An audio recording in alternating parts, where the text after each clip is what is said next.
Bonjour, Monsieur Combes. Francis. Bonjour, Monsieur Francis Combes. Ouais. Donc aujourd'hui, nous recevons Francis Combes, qui est dans une affaire montpelliéraine qui n'est pas piquée des vers, qui est l'affaire de David contre Goliath. On peut résumer ça comme ça. Oui, si on veut. Pas David contre Goliath, mais le veau d'or. Voilà. Bon, d'abord, on va parler du numéro 761 de la Glorieuse. Alors, à la une du numéro 761, c'est la Chambre des comptes qui épingle le tourisme régional, le CRT, le CDT, Sud de France. Tout le monde en prend pour son compte. Comme d'habitude. Donc, pas de commentaires. Hein. Nous, on ne fait pas de commentaires. Nous, c'est des faits uniquement. Hein. Ah bon? C'est la Chambre des comptes, hein, c'est sérieux. Donc ensuite, des dossiers sur l'Occitanie et qui regardent passer ces trains. Un article sur Montpellier. La grande question, est-ce que c'est la 7e ou la 8e ville de France? Mais ce qui est très étonnant, c'est que la métropole est placée à la 15e place en France. Donc on décrypte un petit peu ce genre d'informations. Les jeux vidéo, est-ce un facteur de socialisation ou de désocialisation? Grand sujet. Delga qui fait un gros flop auprès des députés Macron. Et ensuite, toujours la Mogère, vaste sujet à Montpellier, cette gare fantôme. Les écolos et le front de gauche n'en veulent pas.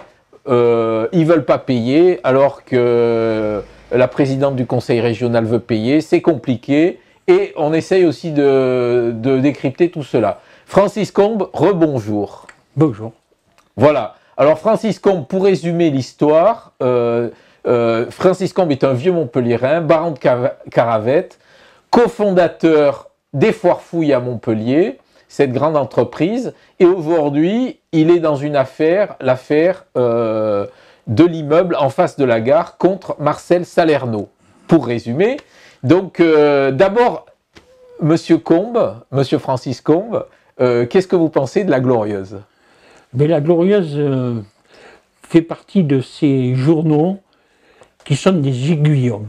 Hein, bon, ils appellent un chat et ils dénoncent. Mais de temps en temps, bon, ils sont critiqués, mais lus. Hein? Voilà, il faut le dire. Voilà. Donc, est-ce que vous pouvez nous résumer votre affaire? J'ai essayé de résumer, est-ce que vous pouvez en dire un peu plus? Voilà, mon affaire est la suivante. Pendant 2 fois dans la Glorieuse, j'ai dit à M. Sorel qu'il allait se faire enfumer par Salerno. Il n'a pas écouté et il s'est fait enfumer.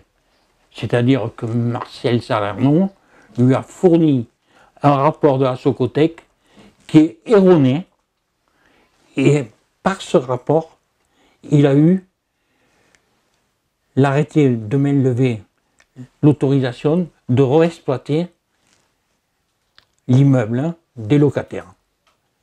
Donc il s'agit de l'immeuble qui est en face de la gare, sur la grande brasserie, voilà. Et qui est un immeuble qui, selon vous, est vétuste. Qui était vétuste, quoi. Qui est vétuste, il est toujours vétuste, mais bon, il a mis un coup de peinture.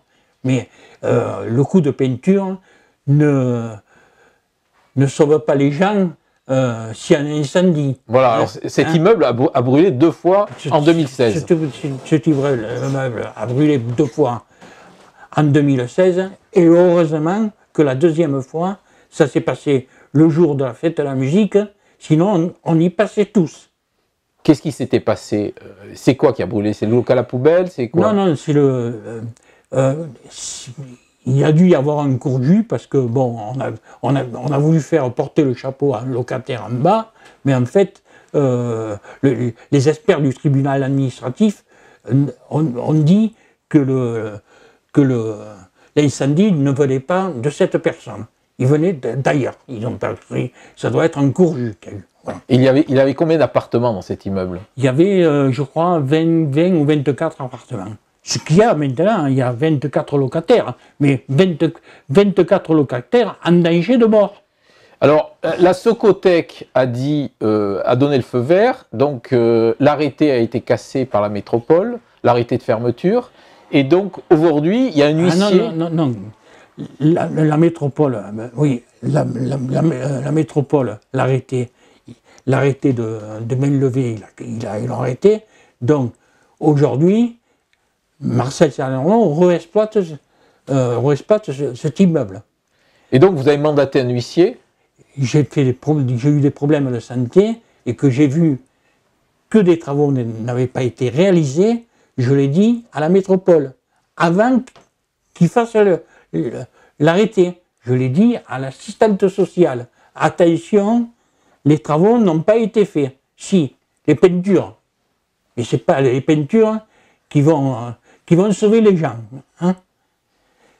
Et bon, on l'a pris par-dessus la jambe et j'ai dit attention, parce que je fais un constat d'huissier. Et contre un constat d'huissier, ce n'est pas Francis Combe qui sera là au milieu. C'est un constat d'huissier, c'est un acte probant avec les photographies. Hein? Les photographies signées par l'huissier, tamponnées par l'huissier, c'est des pièces à conviction devant les tribunaux. Et nous en sommes là, je suis au tribunal administratif avec comme avocat M. Allais, Maître Allais, plus un autre avocat, mais que je ne dirai pas son nom, où on va aller au pénal contre M. Sorel. Parce que je l'ai averti et ils ont pris ça par-dessus la jambe. D'accord. Et alors revenons à la Socotec. La Socotec dit dans son rapport qu'il y a un appareil de désenfumage, des plans de sécurité de l'immeuble au rez-de-chaussée et à tous les étages. Elle dit qu'il y a un escalier de secours qu'on peut utiliser, et tout ça est faux. Tout ça est faux. L'escalier de secours, c'est même pas... C'est même pas l'huissier qui le note. Hein. L'accès d'escalier de secours qui a été cloisonné, c'est l'expert auprès du tribunal administratif, Madame Rieux, qui dit que cet escalier est condamné maintenant. Il n'est plus accessible pour les locataires. Est-ce qu'on peut dire alors que, sans faire un mauvais jeu de mots, que dans cette histoire d'incendie, la Socotec s'est fait enfumer?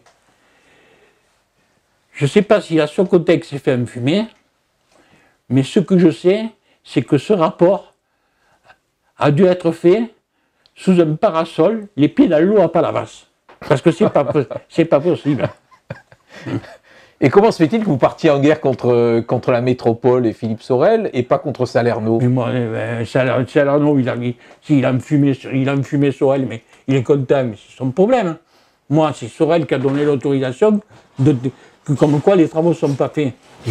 Je me retourne contre Sorel.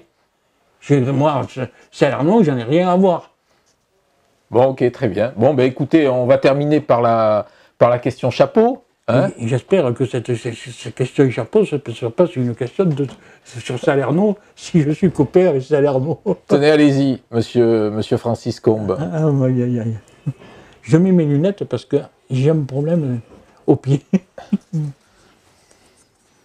Alors, qu'est-ce que c'est cette... Ah, il y a un message.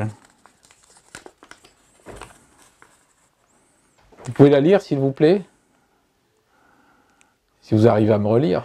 Pensez-vous revenir dans votre appartement en face de la gare?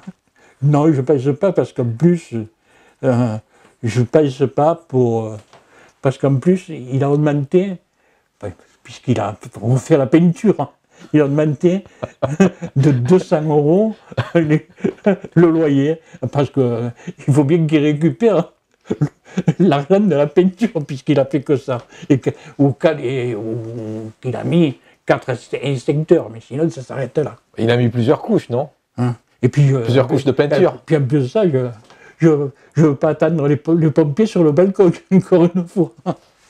Très bien, mais je vous remercie. Mais voilà, mais je suis pas venu, c'est pour vous.